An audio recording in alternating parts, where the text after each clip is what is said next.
कि कैसे हमें कोई बिल्डिंग बनानी होती है तो उसकी ब्लूप्रिंट बनाना होता है, एक स्केच बनाना होता है। वैसे ही हमने फाइंड आउट कर लिए एंटिटीज को, एट्रीब्यूट्स को और रिलेशनशिप को। तो हम अब एक ब्लूप्रिंट बनाने जाएंगे और उसी ब्लूप्रिंट को यूज करते हुए हम डेटाबेस को डिजाइन करेंगे। और उस ब्लूप्रिंट को क्या कहते हैं? ERD, entity relationship diagram. ठीक है। सो आज जब हम लोग कोई भी डायग्राम बनाएंगे, जैसे आप लोगों ने नाइन्थ मैट्रिक वगैरह में प्रोसेस डायग्राम बनाया होगा या इस तरह के कोई भी ऐसे डायग्राम बनाई होगी, तो हर डायग्राम में जितने भी नोटेशन यूज होंगी, सर्कल यूज होगा, स्क्वायर यूज होगा, एरो यूज होगा, इन सब की अपनी अपनी मीनिंग्स होती हैं। इसी तरह ईआरडी में भी अपनी अपनी इसकी कुछ मीनिंग्स हैं और उन्हीं मीनिंग्स को यूज करते हुए हमें सिर्फ इनके नोटेशन को समझना कि ये वाला बॉक्स कब यूज करेंगे और उसका नाम क्या होगा। ये कुछ नोटेशंस हैं, उनको आज हम डिस्कस करेंगे। एट्रीब्यूट के नोटेशन क्या क्या होते हैं? जब भी आप एट्रीब्यूट बनाएंगे तो उसका एनोटेशन किस तरह के होने चाहिए? सबसे पहले अगर आप किसी एंटिटी का एट्रीब्यूट बनाना चाहते हैं तो उस एट्रीब्यूट को बनाने के लिए कौन सा शेप यूज करेंगे? ऑल शेप यूज करेंगे। ठीक है। यानी आपने एंटिटी बनाई, फॉर एग्जांपल स्टूडेंट, और उसका एट्रीब्यूट है नेम, स्टूडेंट नेम। तो आप एंटिटी बनाएंगे रेक्टेंगल में और उसके साथ हम आप बनाएंगे स्टूडेंट नेम का एक ऑल शेप और उसके अंदर लिखेंगे स्टूडेंट नेम। तो ये क्या बन जाएगा? आपका एंटिटी बन जाएगा, एंटिटी का एट्रीब्यूट बन जाएगा। ठीक है। अब जो एट्रीब्यूट्स होते हैं वो बहुत तरह के होते हैं, हमने लास्ट टाइम डिस्कस नहीं किया था, वो अभी डिस्कस कर रहे हैं। एक होता है एट्रीब्यूट जो नॉर्मल एट्रीब्यूट हो जाए, उसका नाम हो गया, उसका मोबाइल नंबर हो गया, उसका एड्रेस हो गया, ये सब कुछ क्या कहलाता है? Normal entity. जो नॉर्मल एंटिटी अगर आपने बनानी हो तो आप सिंगल एक ऑल शेप बनाएंगे, ये आपका नॉर्मल एंटिटी बन जाएगा। ठीक है, नॉर्मल एट्रीब्यूट बन जाएगा, सॉरी। और दूसरा जो है वो क्या है? की एट्रीब्यूट। यानी कुछ ऐसे भी एट्रीब्यूट्स हो सकते हैं जो की हो सकते हैं। की होने का मतलब क्या होता है? कि वो यूनिक होंगे।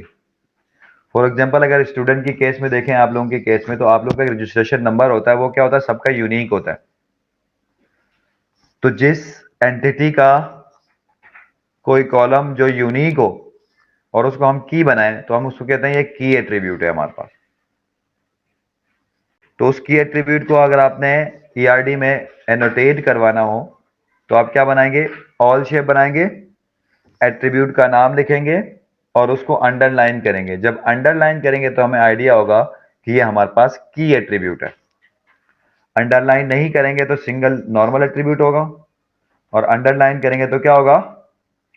की एट्रीब्यूट कहलाएगा।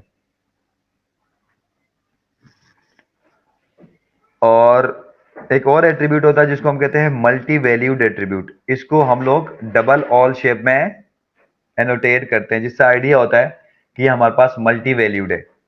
मल्टी वैल्यूड का क्या मतलब होता है? कि एक एंटिटी, फॉर एग्जांपल आप स्टूडेंट है, आपके पास अगर दो मोबाइल फोन नंबर है,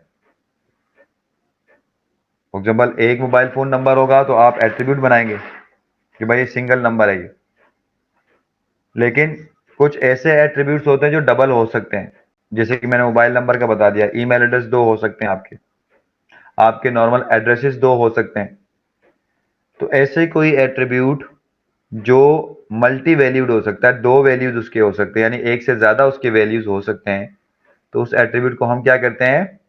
डबल ऑल शेप में एनोटेट करते हैं ईआरडी बनाते हैं, ताकि हमें देखते साथ आइडिया होता है कि हाँ ये फॉर एग्जांपल आपने लिख दिया डबल ऑल और उसमें बना दिया फोन नंबर, तो हमें फौरन समझ में आ जाएगा भाई फोन नंबर के हमारे पास एक से ज्यादा वैल्यूज हो सकते हैं, तो आप उसको एनोटेट करते हैं। ठीक है, समझ आ गया? और एंड में हमारे पास है ड्राइव्ड एट्रीब्यूट। ड्राइव्ड एट्रीब्यूट का क्या मतलब होता है? ड्राइव्ड का मतलब ये होता है किसी एट्रीब्यूट से कैलकुलेशन के बाद उसको ड्राइव किया हुआ हो। फॉर एग्जाम्पल आप स्टूडेंट है, स्टूडेंट का एक एज एट्रीब्यूट है, और सॉरी स्टूडेंट का डेट ऑफ बर्थ एक एट्रीब्यूट है, और उस डेट ऑफ बर्थ से आप एज कैलकुलेट करते हैं, तो एज आपका कौन सा एट्रीब्यूट होगा? ड्राइव्ड एट्रीब्यूट होगा, क्योंकि आपने एज को ड्राइव्ड किया है डेट ऑफ बर्थ से। तो अगर कोई ऐसा एट्रीब्यूट आपके पास होगा तो उसको आप किस में डिनोट करेंगे? ऑल बर डॉटेड ऑल में, ठीक है। अब तीसरी चीज पे आते हैं जिसको हम कहते हैं रिलेशनशिप नोटेशन, कि अगर हमें एक एंटिटी को दूसरी एंटिटी से के रिलेशनशिप बनानी है, तो इस रिलेशनशिप को बनाते हुए हम कौन से शेप्स यूज करते हैं,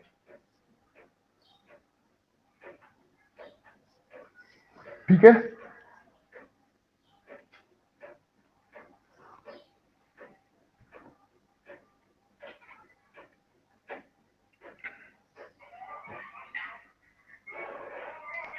अगर आपने एक एंटिटी और दूसरी एंटिटी को मिलाना हो, फॉर एग्जाम्पल स्टूडेंट को और क्लासेस को आपस में मिलाना हो, या ग्रामर को आपस में मिलाना हो, तो आप क्या करेंगे? उन दोनों के बीच में लाइन ड्रॉ करेंगे और उसके बीच में आप एक रोम्बस बनाएंगे, ये जो आपको नजर आ रहा है, ये रोम्बस बनाएंगे। उस रोम्बस के अंदर उसका रिलेशनशिप लिखेंगे। फॉर एग्जाम्पल हमने अगर याद होगा जो सिनेरियो हमने किया था कि एचओडी जो है वो डिपार्टमेंट्स को हैंडल करते हैं, तो हम बनाएंगे एचओडी का एट्रीब्यूट एंटिटी, और एक एंटिटी बनाएंगे हम लोग डिपार्टमेंट्स का। उनके बीच में हम लोग एक रोम्बस बनाएंगे और उस रोम्बस में लिखेंगे एचओडी मैनेजेस या हैंडल डिपार्टमेंट्स। तो क्या हो गया यहां पर? उस एंटिटी का नाम, उस रिलेशनशिप का नाम भी आपने उस रोम्बस के अंदर लिख दिया, ठीक है। तो इस तरह क्या होता है, आप रिलेशनशिप का नाम रोम्बस बनाएंगे और उस रोम्बस के बीच में उसका रिलेशनशिप भी लिखेंगे। ये होता है, इसको हम कहते हैं स्ट्रॉन्ग रिलेशनशिप है दोनों के बीच में। और अगर आपका एक एट्रीब्यूट, फॉर एग्जांपल अगर आपका एक एट्रीब्यूट वीक एंटिटी हो, दूसरा एट्रीब्यूट वीक एंटिटी ना हो, तो उनके बीच में जो रिलेशनशिप बनाएंगे वो आप डबल रोम्बस से बनाएंगे, जिससे पता चलता है कि ये इसके बीच में वीक एंटिटी है। अब यहाँ पर उस जो पर हमने बातें की जरा उनको देखेंगे। यहाँ पर देखें, फॉर एग्जांपल हमने तीन एट्रीब्यूट्स बना लिए और तीन एंटिटीज हमने बना लिए। एक स्टूडेंट की एंटिटी बना ली, एक टीचर की एंटिटी बनाई और एक प्रोजेक्ट्स की एंटिटी बना ली। ये तीन एंटिटीज हैं। अब उन एंटिटीज के एट्रीब्यूट्स को किस तरह हम बनाएंगे, जैसे हमने बात की थी कि देखें स्टूडेंट है, स्टूडेंट का date of birth normal entity है तो हमने सिर्फ ऑल शेप से बना दिया। स्टूडेंट का नेम नॉर्मल एंटिटी है इसलिए हमने उसको ऑल शेप से बना दिया। स्टूडेंट का रूल नंबर एक नॉर्मल एंटिटी है इसलिए हमने उसको ऑल शेप से बना लिया। अब अगर ये एंटिटी जो है वो अगर की होता तो हम क्या करते? एक हमारे पास कंपोजिट एंटिटी भी होता है, ठीक है। वो क्या होता है? कंपोजिट एट्रीब्यूट भी होता है। वो कंपोजिट एट्रीब्यूट क्या होता है कि फॉर एग्जांपल आपने नेम के दो वो हैं, यानी आपने फर्स्ट नेम लास्ट नेम पूछा और ये फुल नेम है, तो ये हम कहते हैं कंपोजिट एट्रीब्यूट। ये पॉसिबल है, यानी स्टूडेंट का नाम जो है वो एट्रीब्यूट है, उस नेम के एक्चुअली दो एट्रीब्यूट्स और हैं जिसको हम कहते हैं कि कंपोजिट एट्रीब्यूट है। तो ये full name and last name, last name हमारे पास क्या है? कंपोजिट एट्रीब्यूट है, ठीक है। तो कंपोजिट एट्रीब्यूट का भी हमें देखना होता है कि अगर आपके पास ऐसी एट्रीब्यूट्स हैं जो कंपोजिट बन सकती हैं, उसको आप इस तरह एनोटेट करेंगे, दिखाएंगे अपने ईआरडी के अंदर, ठीक है।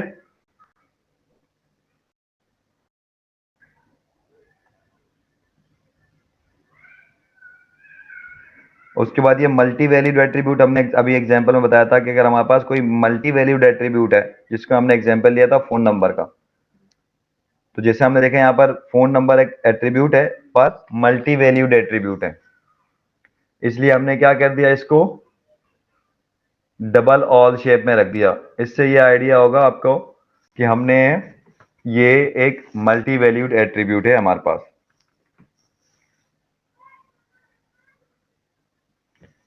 ठीक है,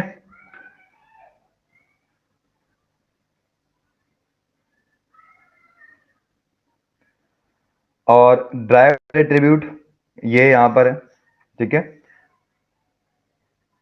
अभी जो एग्जांपल दिया था वही सेम एग्जांपल है कि फॉर एग्जांपल आपके पास एक एट्रीब्यूट है डेट ऑफ बर्थ स्टूडेंट का, और उसी स्टूडेंट के डेट ऑफ बर्थ से आप एज ड्राइव करें, तो जो ड्राइव एट्रीब्यूट होगा उसको हम डेश्ड ऑल शेप में शो करेंगे।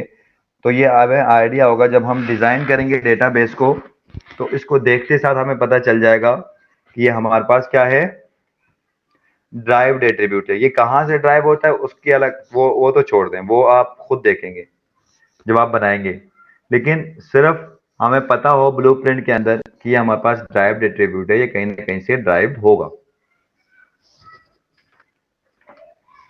ठीक है,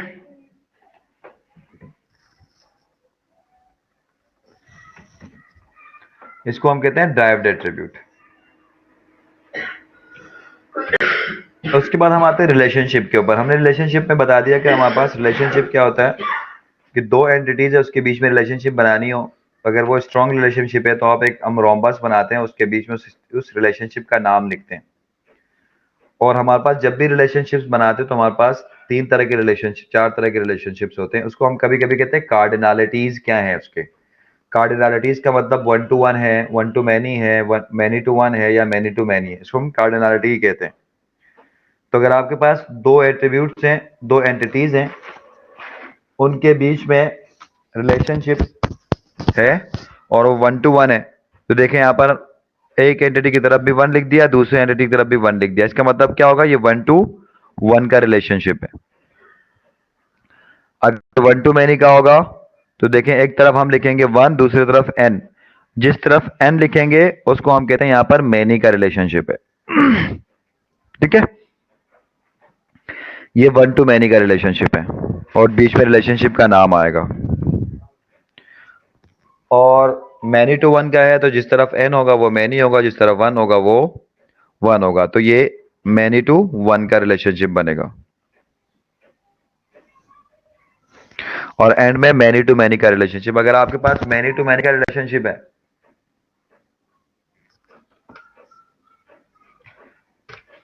तो आप क्या बनाएंगे, एन और एन बनाएंगे, दो दो आपस में रिलेशनशिप बनाएंगे और उसके बीच में लिखेंगे एन, तो ये हमारे पास मैनी टू मैनी का रिलेशनशिप होता है। अच्छा, जब रिलेशनशिप के अंदर जो इसको हम कहते हैं कार्डिनलिटीज। ठीक है, ये याद रख लीजिएगा, one to one, one to many, many to one को कहते हैं कार्डिनलिटीज। तो ये कार्डिनलिटीज शो कराने के बहुत सारे तरीके होते हैं, सिर्फ ये नहीं होता जो हमने वन लिखा एन लिखा, बहुत डिफरेंट तरीके होते हैं, अभी वन देखेंगे, उनमें से कोई सा भी तरीका आप यूज करें इट्स ओके टू यू, या आप कोई सा भी यूज करेंगे। उसी तरह जो एट्रीब्यूट्स हमने देखे कि एट्रीब्यूट्स हमेशा ऑल शेप में होना चाहिए, तो ये एक तरीका है, और भी बहुत सारे तरीके होते हैं जो आपके ऊपर डिपेंड करता है कि आप उस तरह डिजाइन करें, लेकिन क्योंकि हम एक तरीका देख रहे हैं, बाकी आपके ऊपर है कि आप बस सिर्फ यहाँ से वो आपको आइडिया होगा, आप खुद पर आप क्रिएट कर लेंगे।